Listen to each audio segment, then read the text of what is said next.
త్రిమూర్తులలో ఒకరు సాక్షాత్తు సృష్టికర్త బ్రహ్మ. కాని ఆయనకు ఆలయాలు దాదాపుగా లేవని ఎప్పుడైనా గమనించారా? అసలెందుకు?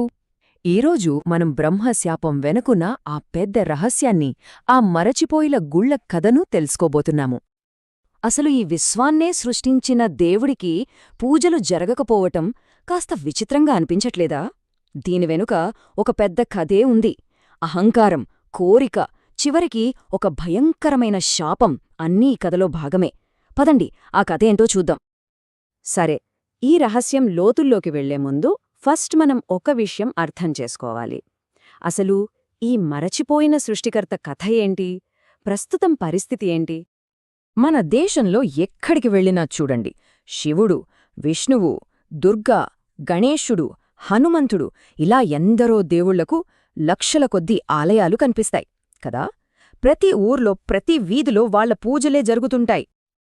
అయితే ఈ దేవుళ్లందరి మధ్య ఒక ముఖ్యమైన దేవుడు మాత్రం ఎక్కడా కనిపించడు. ఆయనే ఈ సృష్టికి మూలమైన బ్రహ్మ. మరి ఎందుకిలా?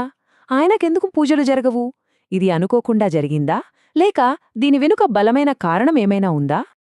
ఈ ప్రశ్నకు సమాధానం కావాలంటే మనం టైంలో చాలా వెనక్కి వెళ్ళాలి. సృష్టి మొదలైన ఆ తొలి క్షణాల్లోకి. అసలీ విశ్వం ఎలా పుట్టింది, అందులో బ్రహ్మదేవుడి పాత్ర ఏంటి చూద్దాం.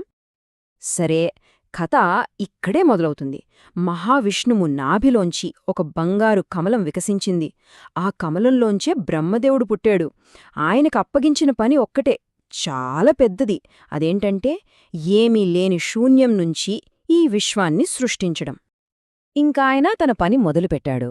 ఊహించుకోండి, ఆయన ఒక్క సంకల్పంతోనే ఆకాశాలు పుట్టాయి, సముద్రాలు ఉప్పొంగాయి, లెక్కలేనన్ని జీవరాశులు ప్రాణం పోసుకున్నాయి.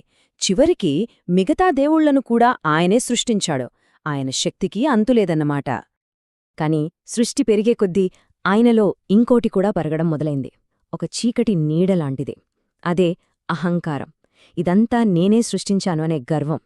సరిగ్గా ఇక్కడే కథ మలుపు తిరిగింది. ఆయన పతనానికి బీజం పడింది. ఆ అహంకారమనే నిప్పుకి ఆజ్యంలా పనిచేసింది ఒక కోరిక.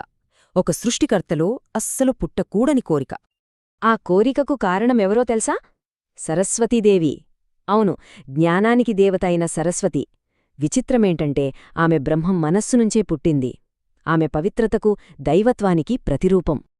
కాని బ్రహ్మ ఆమె అందానికి పూర్తిగా లొంగిపోయాడు. ఆమె ఎటు వెళ్ళినా చూడాలనే విపరీతమైన మోహంతో తనకున్న 4 తలలకు తోడుగా 5వ తలను కూడా సృష్టించుకున్నాడు. ఆలోచించండి, ఎంత విచిత్రమో! ఇది చూసి మిగతా దేవతలందరూ భయపడిపోయారు. సృష్టికర్త దారి తప్పుతున్నాడని వాళ్లకర్థమైపోయింది. చూశారా, ఇక్కడ బ్రహ్మదేవుడు రెండుగా విడిపోయాడు. ఒకవైపు సృష్టిని సమంగా నడిపించాల్సిన పవిత్రమైన బాధ్యత, మరోవైపు తనే సృష్టించిన సరస్వతీని సొంతం చేసుకోవాలనే తప్పుడు కోరిక. కర్తవ్యానికి, కోరికకి మధ్య పెద్ద యుద్ధమే మొదలైంది.